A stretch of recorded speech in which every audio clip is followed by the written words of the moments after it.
Dari bagian tersebut, kita bisa melihat dari proses analisis sekuen tadi, yaitu adalah menunjukkan pertama ada sumber resiko, yaitu adanya api.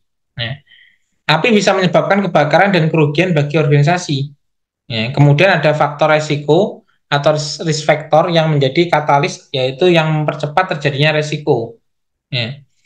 Risk factor tersebut adalah minyak tanah disimpan dekat kompor. Ya.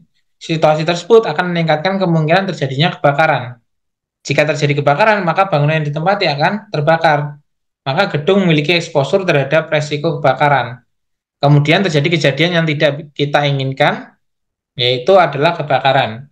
Kebakaran ini yang mengakibatkan adanya kerugian.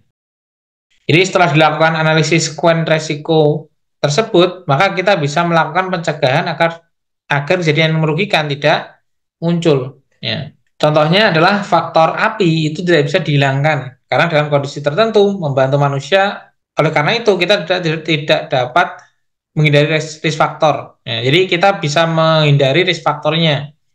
Misal dengan menjauhkan minyak dari kompor. Alternatif lain, kita bisa mengganti kompor listrik yang tidak perlu minyak tanah. Atau alternatif lain, antisipasi dengan menyediakan tabung pemadam kebakaran dan membuat bangunan tahan api. Jadi dari sekuen tadi kita bisa melihat nih, oh ternyata yang namanya api ya ini tidak bisa dihilangkan, maka kita bisa merubah dari prosesnya ini. Minyak tanahnya dijauhkan atau ketika minyak tanah nggak bisa dijauhkan, bisa kita antisipasi dengan adanya pemadam kebakaran atau membuat gudang yang anti api dan lain sebagainya. Itu untuk analisis sekuen resiko. Nah, berikutnya adalah mengidentifikasi sumber-sumber resiko. Nah, pengelola resiko harus memperluas pengamatan terhadap sumber-sumber resiko. Ada beberapa sumber-sumber resiko yang ada di lingkungan sekitar. Yang pertama adalah lingkungan fisik. Jadi bangunan tua runtuh, sungai yang mengakibatkan banjir, gempa bumi, badai, topan, atau pengerusakan atau vandalisme itu pun juga bisa diantisipasi.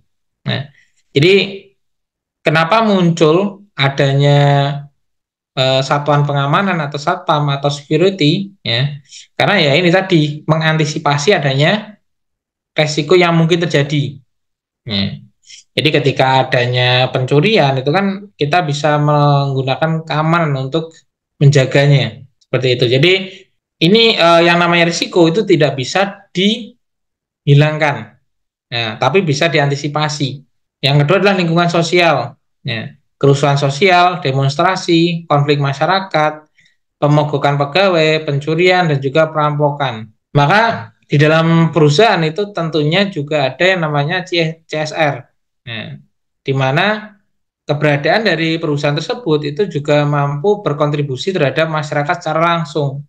Ya, ya secara tidak langsung kan bisa mempekerjakan dari masyarakat sekitar.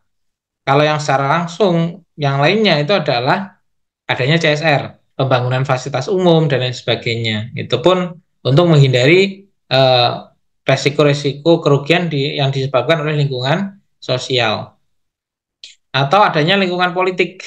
Ya. Perubahan perundang-undangan, perubahan peraturan, konflik antar negara itu pun juga perlu diantisipasi. Ya. Jadi ada beberapa peraturan pemerintah itu yang memang ada yang kontroversi. Ya. Contohnya kemarin yang lagi ramai adalah adanya kenaikan pajak dari eh, karaoke keluarga Inul Vista kemarin. Itu kan juga mengakibatkan untuk pengusaha-pengusahanya itu merasa tidak diuntungkan dengan membuat usaha tersebut. Maka perlu pentingnya pembuat kebijakan itu juga berbicara dengan pelaku usaha. Yang keempat adalah lingkungan legal. Ya, gugatan karena gagal mematuhi peraturan. Nah, maka perusahaan itu biasanya itu punya pengacara ataupun punya apa namanya pengacara ya. Jadi punya badan hukum yang membuat mereka bisa melakukan gugatan ketika digugat oleh direktur pajak contohnya. Mereka mampu untuk melawannya, ya, atau mengkomunikasikannya. Berikutnya adalah lingkungan operasional, ya, kecelakaan kerja, kerusakan mesin, kegagalan sistem komputer, serangan virus terhadap komputer itu pun juga menjadi sumber-sumber resiko yang mungkin terjadi. Ya. Maka muncul yang namanya asuransi itu ya karena perusahaan tidak ingin ambil pusing. Ya. Kalau dulu itu kan ketika adanya resiko kecelakaan kerja itu kan yang menanggung adalah dari perusahaan. Ya, itu adalah kewajiban perusahaan. Maka perusahaan ketika tidak pengen ribet, maka mereka membayar asuransi dari pemerintah. Itu pun juga bisa dilakukan seperti itu. Adanya BPJS Ketenagakerjaan itu juga muncul karena itu. Berikutnya adalah lingkungan ekonomi. Ya, kelesuan ekonomi atau resesi, inflasi yang tidak terkendali. Nah, ini pun bisa kita antisipasi di jauh-jauh hari. Ya. Jadi keseluruhan dari resiko sumber-sumber resiko yang mungkin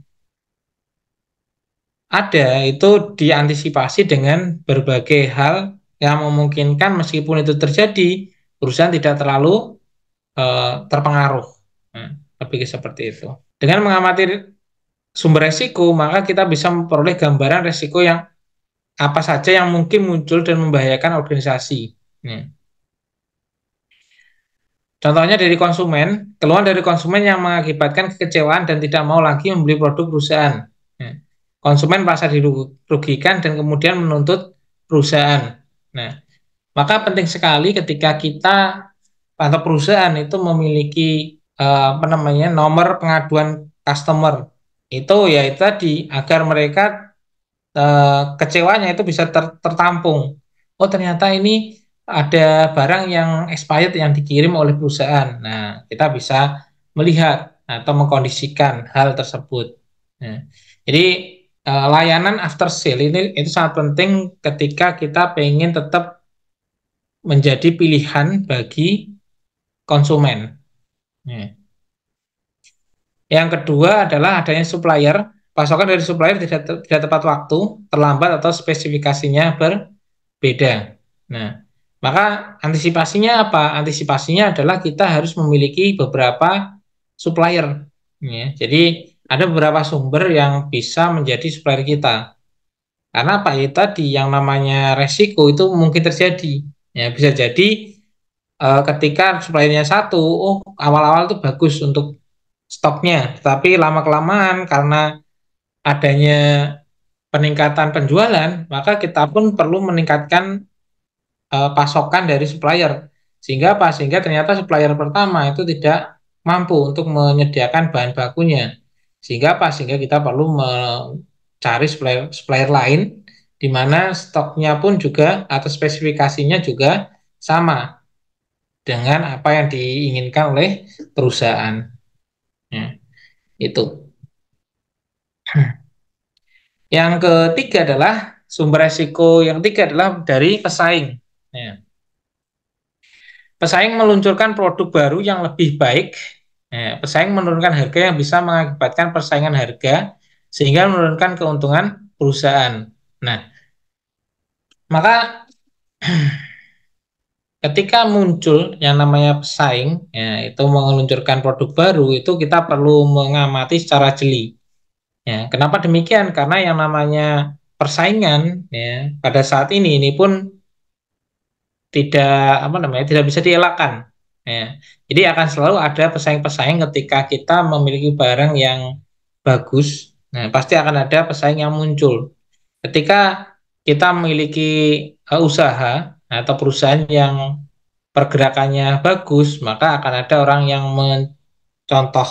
Sehingga kita perlu melakukan inovasi-inovasi terus, ya, melakukan penelitian dan pengembangan dari produk kita. Yang keempat adalah dari regulator, yaitu adalah perusahaan gagal memenuhi peraturan atau perundang-undangan. Ini pun perlu diantisipasi, maka perlu juga ada pengacara atau ada konsultasi hukum ya, untuk mengatasi hal tersebut. Nah, contoh yang lain banyak perusahaan juga yang meng-hire konsultan pajak agar pajak yang diberikan kepada pemerintah itu tidak apa namanya, adanya penalti atau adanya sanksi dari pemerintah. Lebih ke seperti itu. Teknik lain pendukung identifikasi risiko itu ada 5 yang akan kita bahas. Yang pertama adalah metode laporan keuangan. Yang kedua adalah menganalisis flowchart kegiatan dan operasi perusahaan. Yang ketiga adalah analisis kontrak. Yang keempat adalah catatan statistik kerugian dan laporan kerugian perusahaan. Yang kelima adalah survei atau wawancara terhadap manajer. Yang pertama adalah metode laporan keuangan. Jadi ini sangat penting sekali teman-teman. Jadi bukan hanya kita mampu untuk menjual barang, ya, seolah-olah itu banyak pesanan atau banyak pelanggan yang dilayani, tetapi ternyata kita mengalami kebocoran atau kerugian. Untuk mengidentifikasi resiko dimulai dengan melihat rekening-rekening dalam laporan keuangan. Ya, kemudian dianalisis resiko-resiko apa saja yang mungkin muncul dari laporan keuangan tersebut.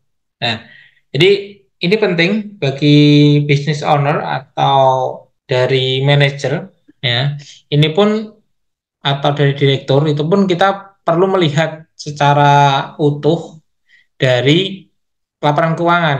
Nah, jadi kita harus mampu membaca minimal bukan hanya tentang menginput akun, tetapi ya secara garis besarnya.